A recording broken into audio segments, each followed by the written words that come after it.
Up next on Way of the Renaissance Man, keeping America safe from the taxing hand of big government.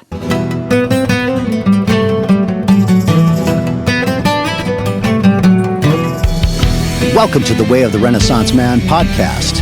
This is a show about ideas, personal empowerment, and celebrating the rational life.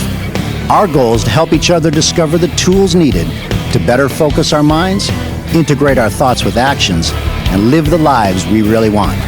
I'm your host, Jim Woods. A big part of becoming a Renaissance man is living your life in focus and with a commitment to your productive purpose. When it comes to living a life of focused purpose, there is perhaps no better example than anti-tax warrior Grover Norquist. As president of Americans for Tax Reform, Grover and his organization have been the intellectual point of the spear when it comes to opposing any and all tax increases. In this episode, you'll learn about Grover's successes on this front since the last time he spoke with Jim a year ago. You'll also hear a deep dive into the issue of tariffs, why they are so destructive, and why they're a form of economic self-destruction. The conversation continues with a discussion of the current climate in Washington, the nature of bureaucracy, and the true essence of the so-called deep state. Plus, Grover games the 2020 presidential contest, including his theory on why the race really comes down to just 3 battleground states. He also updates us on his adventures in stand-up comedy, his relationship with comedian Bill Maher, and the state of the Liberty Movement. And now, here's Jim's conversation with Grover Norquist.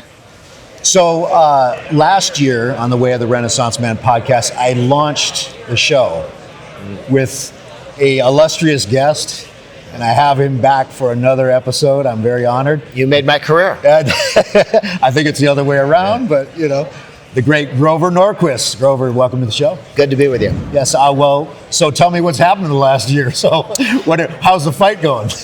Well, a lot of good stuff.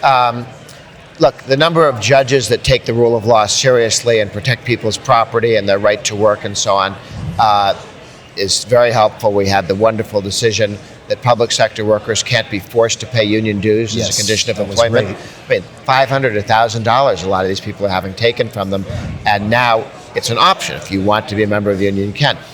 The tax cut, of course, is paying dividends. We're seeing strong economic growth. The market's done significantly better.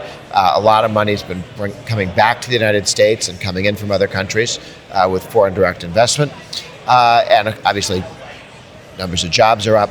We now have a shortage of workers in the United States, not a lot of unemployment. And deregulation is moving along very, very well.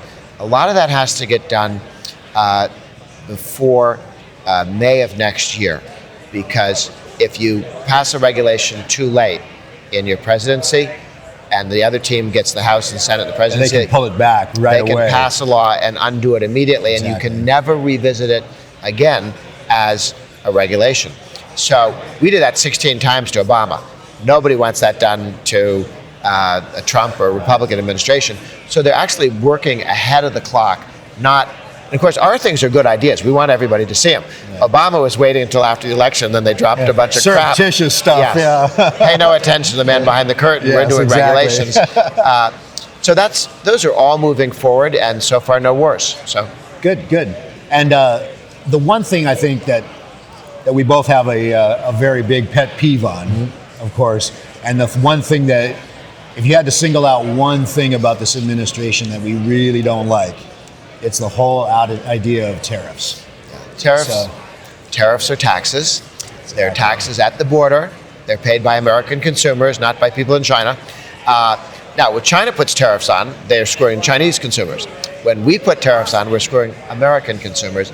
And I know it's not the easiest concept in the world, but people got it at the beginning of the nation. We had tariffs as our major source of funding, and in the 1830s, South Carolina called a meeting in opposition to the tariff of abominations, and people from all over the country.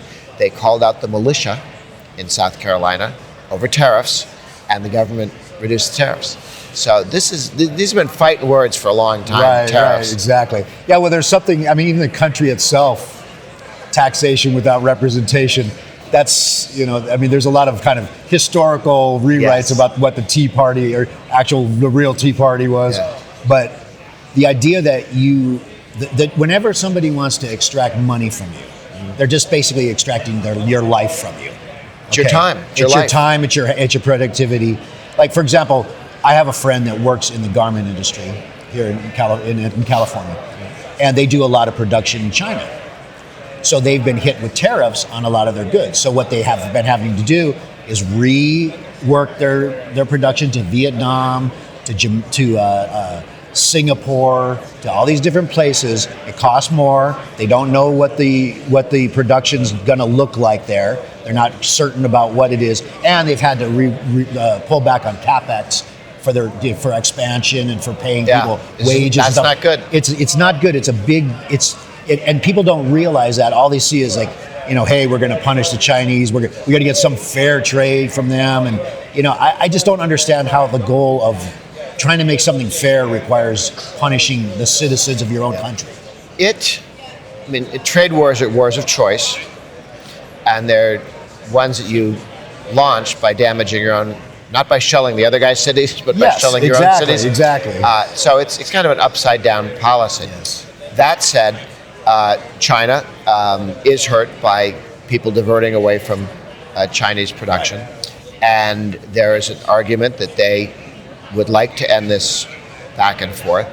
If that happens, it will be interesting to see how much the stock market goes up. I think the stock market will react very well and very powerfully, and new investment in this country will go up because you end the uncertainty, or reduce the uncertainty about what's going on. If that happens, then Trump will go, see, I told you so, and I'll take that if it happens. But if it doesn't happen, it could be a very painful lesson. So I am hopeful that the administration will get something done before the next election, and hopefully before too soon. Yeah, I mean, the hope trade for a deal between the U.S. and China has been something that has been kind of, that's, as you know, my main wheelhouse is investments in the markets. Every time, in addition to reading like stuff about PE ratios and PEG ratios and technical patterns on charts and things like that, now I have to read Twitter feeds. Yes, to find out about tariffs. To find out about what the market's going to do, because it's ever since this whole trade war began, it's been, we're close to a deal. President Xi and I had productive talks. We're going to have a meeting at the G20. Markets go up. Yeah. But no. Here's another tweet. We may have more tariffs. We're far from a deal. We're not close. I'm the tariff man. I can do it. And all of that stuff is just throwing the market in uncertainty. Now, you could say, hey, the S&Ps and the Nasdaq and the Dow are all at all-time highs. They should be higher. They should be higher. Exactly. Given the tax cuts and the deregulation. Well, that's the thing. Like, I think the bullish tailwinds are such that, and the Fed too. We've got the Fed tailwind now. So those things are all bullish, but we have that tariff element, and it is like, I just wish that if that was settled, it would be like the biggest unleashing. Yeah. We could be at 4% growth, not 3%. Yeah, and that's what the president should. That's what I think. That's what we got. I think you should call him up. I will. And tell him, come on, let's do this deal so we get that 4% growth. Because that would be a tremendous legacy that would be almost undefeatable in 2020. There's one thing very good that the president is likely to do in the next 2 months, and that is to end the taxation of inflation inside capital gains.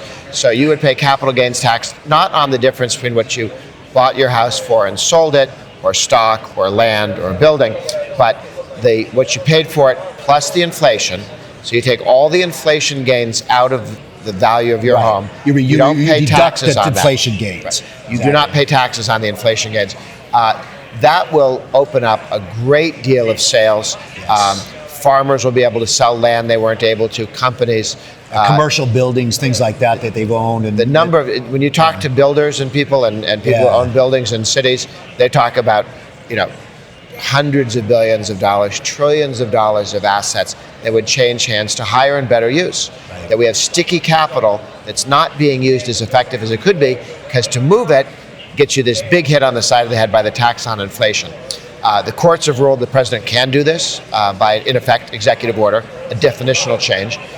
So look for it for the next 2 months. So then that's not something that needs to pass through Congress or anything like that? No. Because if it did, wouldn't it's not going to happen.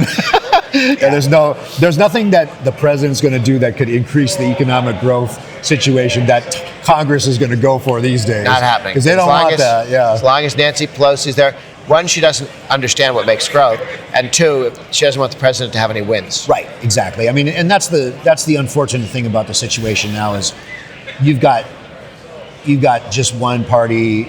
What I don't care if the president wanted to give, to increase taxes, people, they would still probably say no, even though they agree with that, because it's a win for Trump. So it's just so toxic right now, and he doesn't help the situation, with the bomb throwing and all and stuff. Yeah. So now, what you've been in Washington a long time. Mm-hmm. What do you think about the current climate? It's got to be as bad as it's ever been?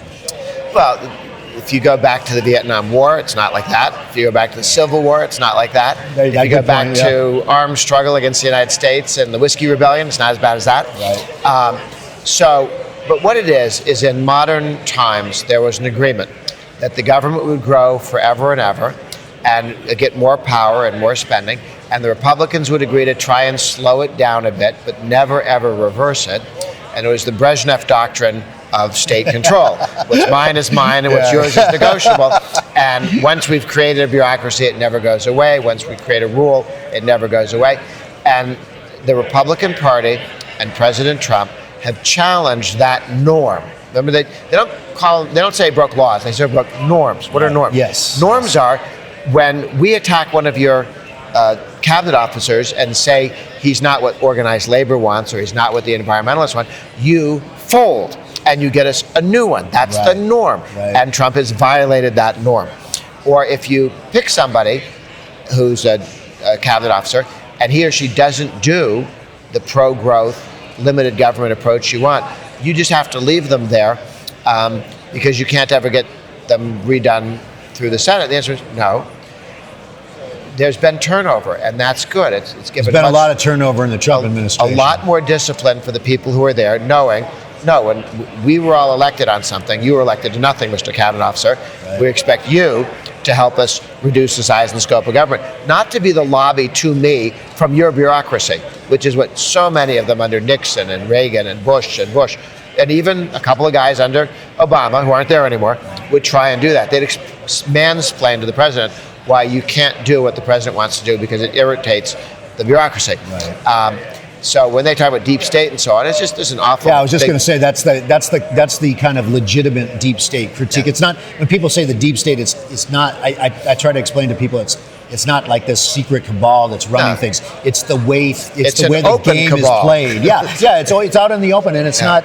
I mean, and a lot of most of it has to do with people protecting their turf, protecting their interests, and keep preserving their status in Washington. Because no one wants to go in there as a wrecking ball and never be able to work again and be on TV again and do the things they need to do. If your department is shrinking, there's something wrong with you. Right. In the private sector. In the public sector, it's probably doing your job. Yes, exactly. So there has been tremendous progress on all of these fronts, but the back and forth is the party representing taxpayers has begun to fight back, and they go, oh, now you're fighting.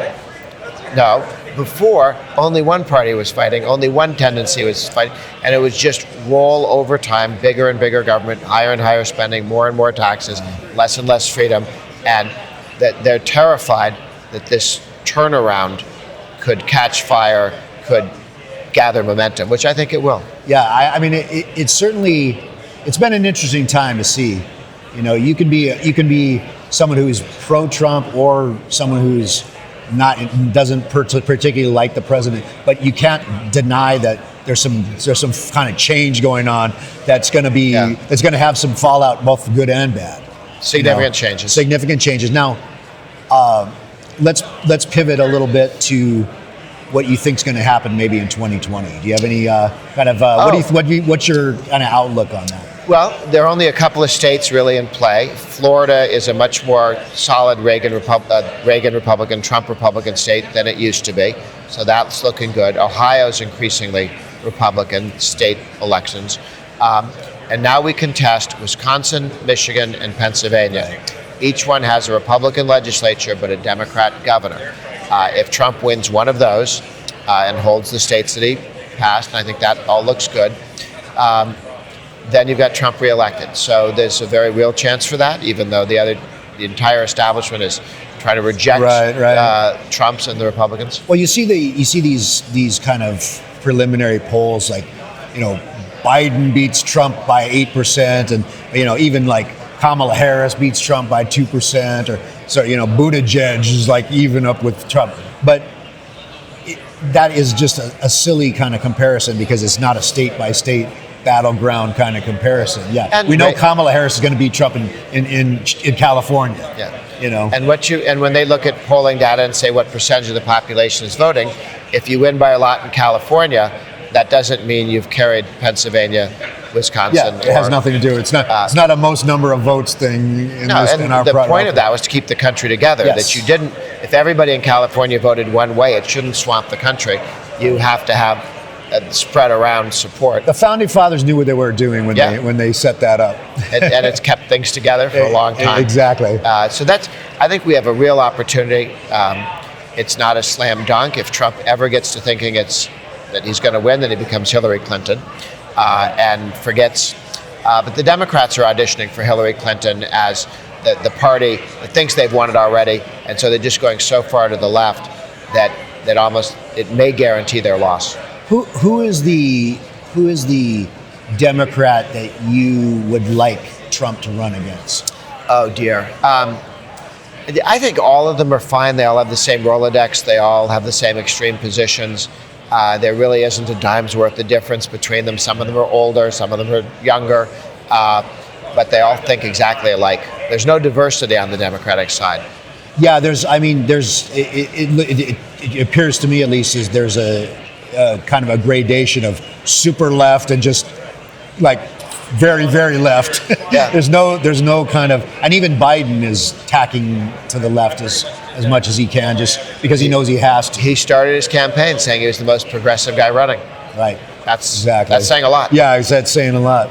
Okay, so this is something unrelated to politics. Okay. Something related to you personally. How's your stand-up comedy going? It's going well. I performed at the Comedy Store in LA earlier this year. I know it well.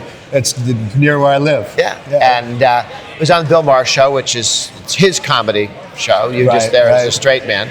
But that was fun. But I saw that. That was a great episode. When I come out and do Bill Maher's show, I also do something at the Comedy Store each year. Have you?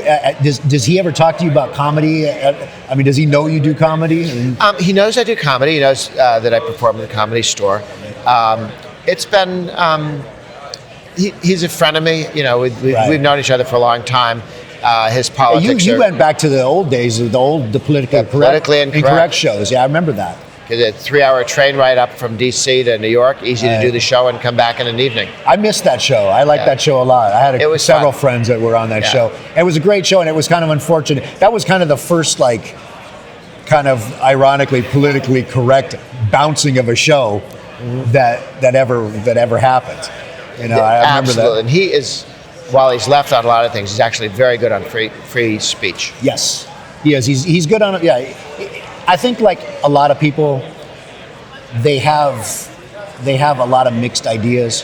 They like some stuff that the left promulgates, and they like some stuff that the right promulgates, especially the freedom aspect. But it's just become a mixed match of like things that they kind of can't, put together, and they don't know who to turn to on it. And isn't there like a rational party we can invent? We can elect, which I know we're working on that kind of thing with libertarian, focuses and things like that. But so, what leave me with the last thought on your state of the liberty movement? And I think we're doing well. The Leave Us Alone coalition is growing.